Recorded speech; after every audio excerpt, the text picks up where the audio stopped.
Hi, Ed here. Welcome to another edition of Behind the Mask. Today, our guest is Dr.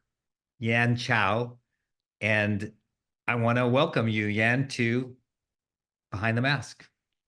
Thank you, Ed. It's a pleasure to be here, and thank you for inviting me. I've listened to some of your other recordings. Very, very interesting. It's a Yeah, different slant, a different yeah. slant. Yeah. I love this in particular because we're just real people at the end of the day. Mhm. And you were very informative to me. So I just want to start out by sharing that and then hearing a little bit about what you're doing today, and then we're going to Sure. jump right in. But I Yeah. remember I was, sort of charged with innovation back in the day. I was at Texas Health. I was just still a kid, I think. And you were a kid also. And and I knew about Kaiser and the innovation lab and like Hospital of the Future and all that kind of stuff. And you were so gracious with your time. You hosted us. I took out all the most of the C-suite with me. We came out and visited you, and you were very gracious with your time. And I love the setup that you all had, and it was very informative to us. So I just want to say thank you, and I followed you ever since. So thank you for doing that for me so many years back. Yeah, you're most welcome, Ed. I think it was, in those days, the innovation community was not that big. And so it's really important to grow it, by metastasizing, by including other people. And so we were very glad to host you. And I think it really paid off as far as sort of supercharging the Silicon Valley community as far as, startups in healthcare, digital health, all that kind of stuff. Since that time, 2014, I retired. I took early retirement from Kaiser. And since that time, I've been sort of a renaissance man, playing the field. I was in pharma at Amgen, Amgen's a great company. I was the digital medicine lead there. I was the chief innovation officer. And then now I've been at Automation Anywhere for about almost 5 years, because when I joined them, they wanted somebody to start a healthcare vertical. And essentially, it was an engineering company, and engineering companies, know very little about healthcare, so they wanted to get started. Today, we have a team of probably a dozen or more people, with some subject matter experts. And it so happened that I started right before COVID. So how about the timing? It's like, oh yeah, healthcare is really important. So, and especially with COVID, the need for automation, considering we have such a labor shortage in every area of healthcare, it was a good time. And as a result, we got sort of a boost, in growth. But I would say, with COVID, with Gen AI, with all these technologies, I think healthcare, I feel like it's kind of at a pivotal point. I feel like things are opening up where people really are thinking about re-engineering healthcare, and that's exciting. Yeah, I'm totally with you, and I'm glad you're still out there helping to lead the way. So we really have three fundamental areas that we speak about when we do sort of behind the mask, like who are you, which we've learned a little bit about already. How did you get here? And then sort of where are you going? So at what age did you recognize, Yan, that you were a leader? Uh, I I don't know, to be a leader, you have to have people follow you. That's the problem. So, and now in healthcare, many times, especially Kaiser, it tends to be by influence, not by relationship, because of the structure of the Kaiser is very different. So I think I had the opportunity. Of course, as physicians, we lead. We're in the clinic, people that we lead the nursing team, the care team, the patients. But in terms of innovation, I think when I joined the innovation group at Kaiser, this was 2006, 2007. At that time, physicians were not seen as very influential outside their sphere of practice. And so this was a chance to be kind of that clinical voice into innovation, which is really critical, I think, for the early days. I remember in those days, seeing literally hundreds of startups, and the early startups had no medical training. It's very it's very interesting because they were asking me, "What can we do for you? What's an important problem we can solve for you?" And they kind of got the message because 2, 3 years later, they're all asking, "Yeah, we know what the problem is, and we have a healthcare person on our team, and we can tell you how we can solve it." And that's really been a big change. But the evolution of innovation in healthcare has been really fascinating. And leading is, a relative word. For instance, today, as Gen AI came on the scene, the traditional leaders, the Mayo clinics, which you were at, and Cleveland Clinic, and so on and so forth, are finding that this is a whole new world. And so everybody's scrambling to be the leader in this world. Yeah. And there are some other, not to be mentioned, academic centers that are trying very hard to be the Mayo Clinic of AI. So, so it's been an interesting couple of years. Yeah. Yeah, no doubt about that. When you were growing up, were there some things that your parents made you do that you were kind of like, eye rolling type reaction? But now as an adult, you look back and you're like, I'm glad my parents made me do that. Yeah, as a Chinese Chinese family growing up, I was born in Singapore, came over when I was 11 years old to the Bay Area, grew up, came up through public education. There were three things my parents told me, essentially. They're very traditional parents. My dad's passed away in 2003. Three things they teach you. One is always obey your parents. That's check, Yeah. check. Study hard, check. And never pay retail. Let's check. So listening to those lessons, I mean, my parents they worked really hard, but the assumption was that you will go study hard.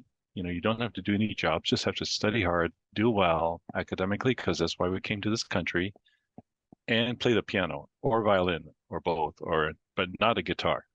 So, so we fell into that kind of stereotype. But I would say all my siblings and we did very well, just like most Asians do when you just buckle down to study. But it was interesting because the careers that they thought were worth pursuing were like engineering, medicine, you know, law. Well, Chinese people don't do law, they do engineering really well. They don't they don't speak, really well. So those kind of things we all pursued and we all did well. Our kids, my kids, took a very different path. Mm. My kids are now 26 to 30. We actually homeschooled them all the way through. And it was very interesting because we got to know them really well. They are our best friends, but we took a very entrepreneurial approach to education. And you can actually do that, especially with COVID and everything else. So for instance, my oldest son spent 4 years at the conservatory, San Francisco Conservatory, playing piano. Wow. Wouldn't have been able to do that in public high school. So Right. my daughter, very competitive in table tennis, very competitive attitude in table tennis. And my youngest daughter just friend to everybody. And so they're all doing well, went to good colleges, all doing well. But in a sense, I kind of carried on in my parents' footsteps, but with an American with an American perspective. Yeah, no, I like that. I can relate to some of that. We'll talk about that some other time. What's the single biggest reason you chose healthcare? Well, obviously your parents had great influence, as you just Mhm. suggested, but as a physician, was there another catalyst that kind of drove you there? Yeah, I think I like science, like a lot of people will say who go into medicine. I like science. I like helping people. And the fact is I chose pediatrics, which is one of the most face face to face intensive Yeah.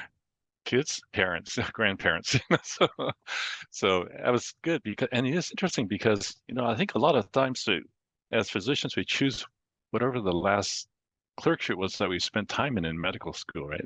That's the one we like the best.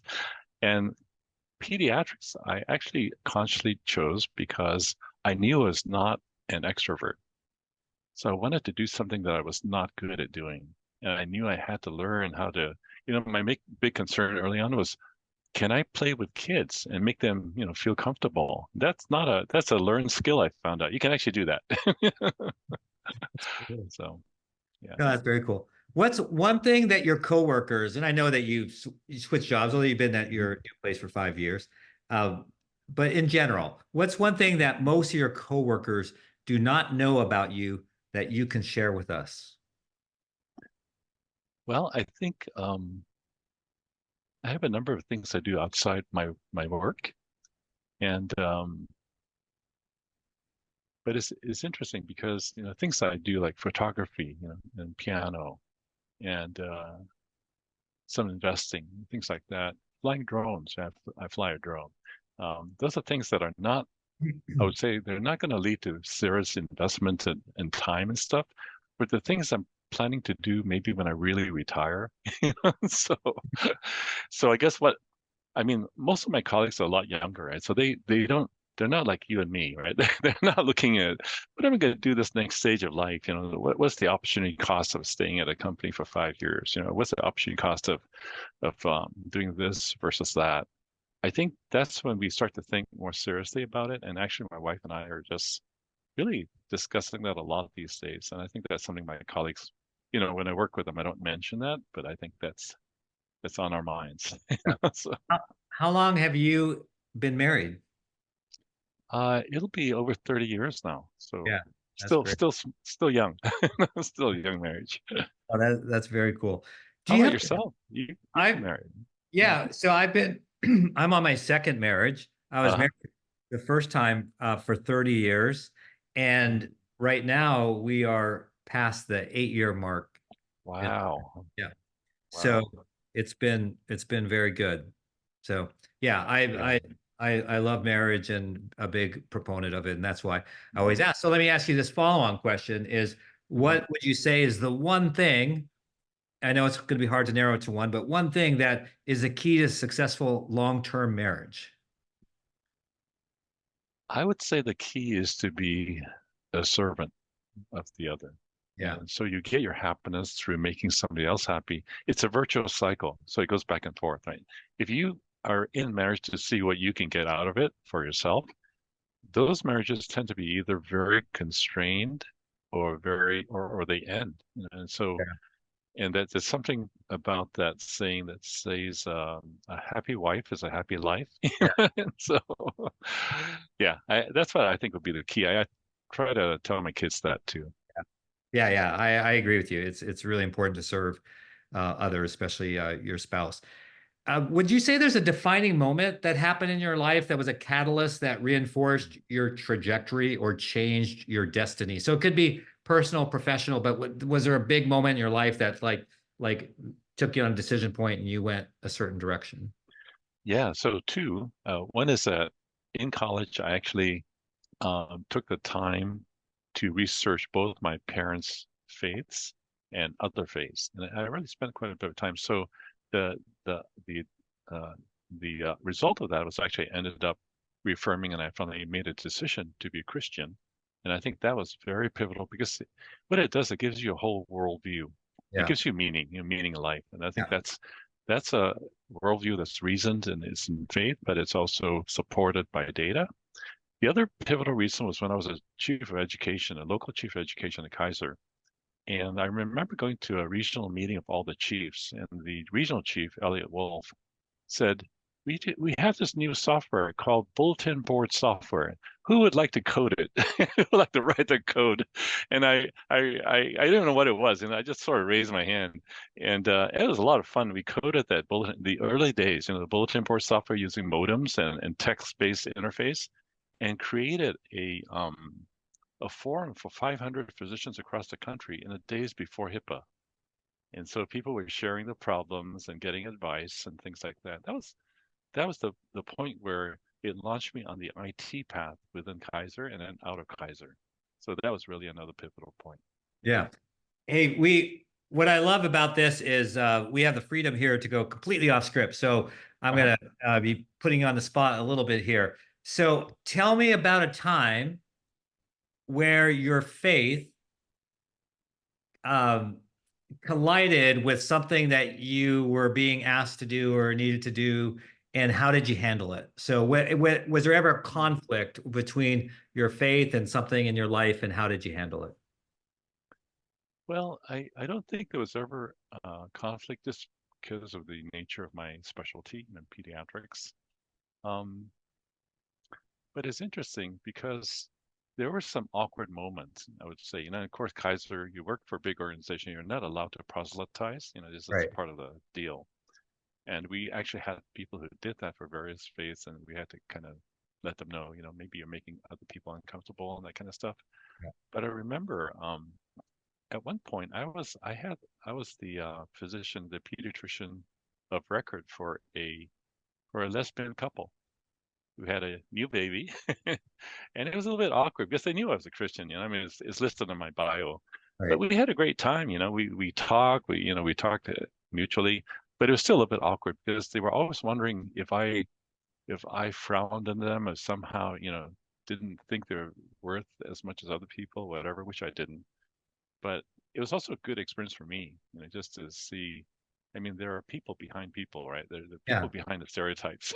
And so that's a learning experience. But I think as you get older, you kind of get rounded off, get kind of refined by all your experiences, whereas the young people tend to be a little bit more sharp edge, more. Right. Yeah. No, that's good. No, as a person of faith myself, you run into situations in the workplace or just in life Hmm. and where you have conflicts, and I'm so always curious how other people handle those. And so, Hmm. hence the question. Tell me about the time you last cried. Did you ever cry with patients?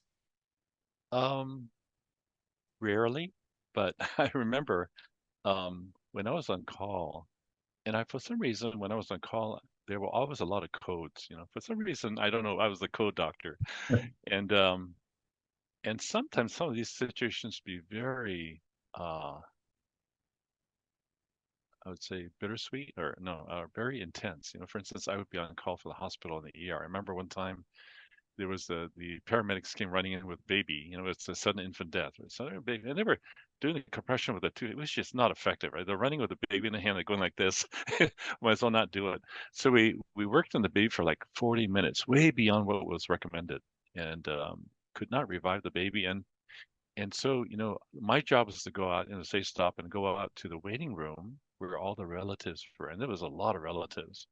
And the moment I walked in, they could tell by my face. And so I started tearing, and they started, and then everything everything broke loose. Everybody was crying, and it's those are the things that sort of. I mean, in a sense, as a physician, you're not supposed to, have tears. You're supposed to have professional separation and stuff. But I think patients also value that. Some Right. patients may not, but other patients do.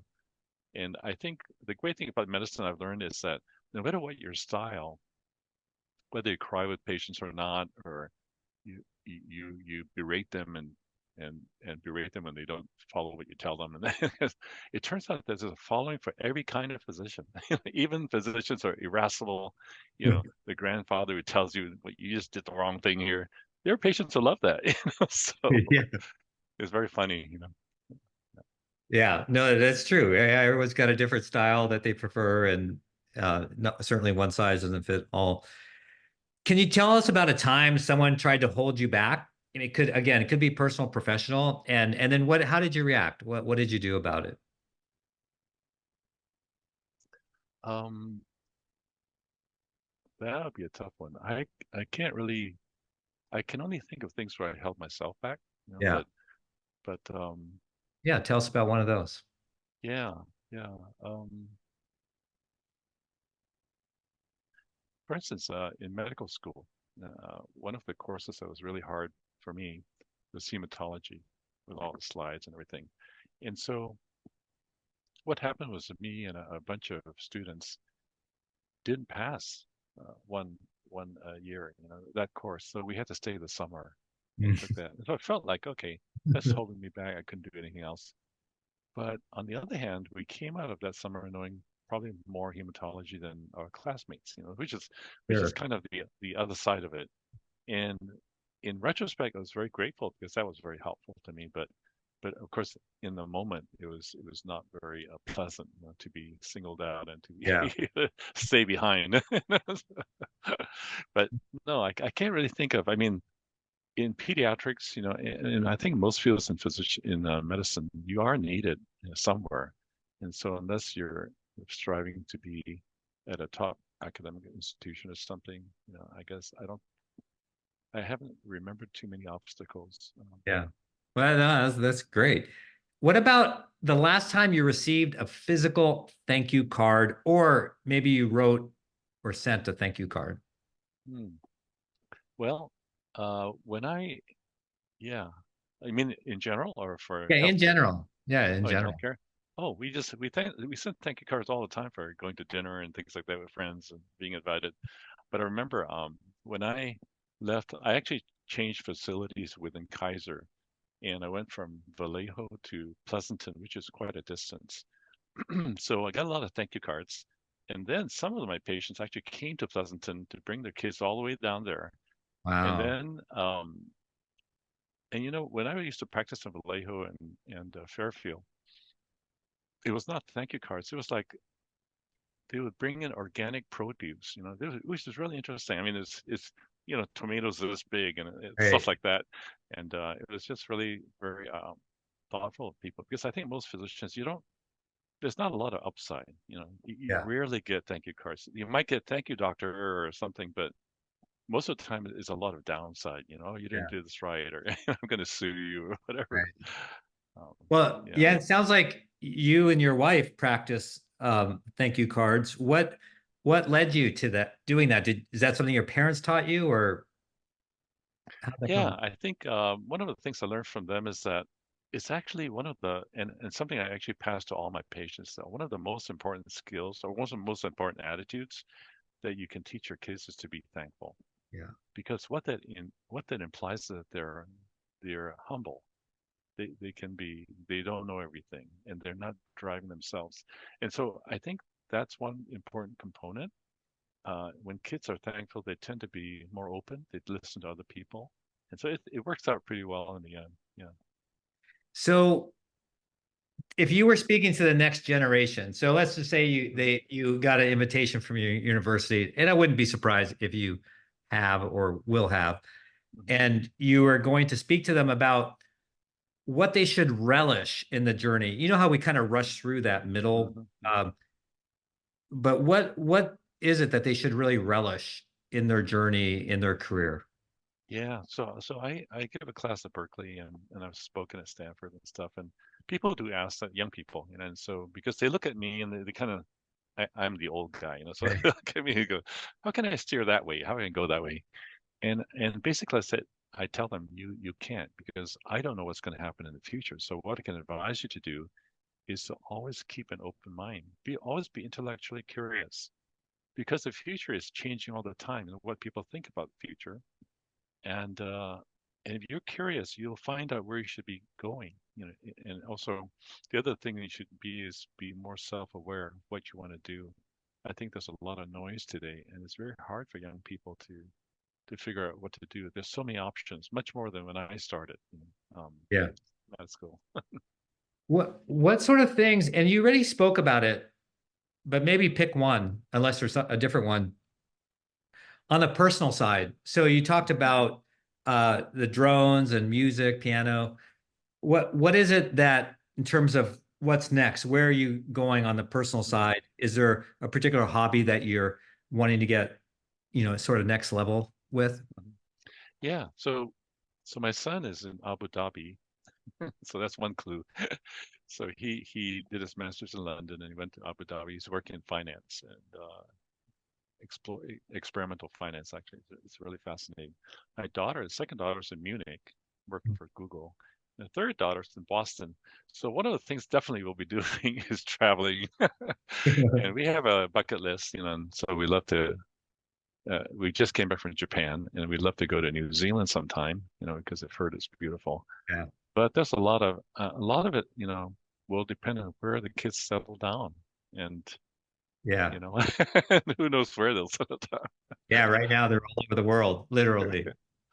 That's great. Well, some of it is driven by, where can I find a mate, and Yes. that's Yeah. very Right. important. Yeah. And on the professional side, where are you going? So I think, as I mentioned, I think the opportunity cost gets higher and higher as you get older. So really looking for where I should spend my time. I'm looking for good people, technology that makes a difference, something that makes a difference. Um, I'm looking for somewhere where I can contribute. And I always tell people, if you're looking to bring me on, if I don't feel like I'm contributing, I'll tell you. And I don't want to waste time. Right. And but right now I don't have a good idea. I mentioned something about ARPA H and so on, but a lot of these positions I'm not really in this stage where I'm trying to build a career for myself. I'm Right. sort of past that, so I'm happy to dispense advice if people will take it. But I get a call. It's interesting. I get a lot of calls from recruiters, and many times I think they just shotgun it. They want me to be like a head of biotech for something like rheumatology, and I tell them I'm the last guy you want me to head that kind of franchise because you know I'm not going to fix them. So No, yeah, that's great. Well, yeah, I really appreciate the fact that you were willing to come on behind the mask and yeah, from a personal basis and share a lot about yourself and your thinking and sort of your, where you've been, how you got there and where you're headed. You're one of the great leaders, great innovators. Like we talked about on the front end, when you started and you're doing all the innovation stuff, there wasn't that sort of community going on, at least not in yeah, healthcare. yeah. And after you got that going, a lot of people followed, including myself. So thank you so much for being on the program and for No, all that you do. thank you. I am very glad to be here, and it's an honor and a privilege. And I know you've done tremendous amount with your career, and so it's a pleasure to be here and to chat again, to have a chance Yeah, to talk again. Yeah, I know. It's so good to reconnect. So yeah. thanks again. And thanks everyone for watching this episode of Behind the Mask.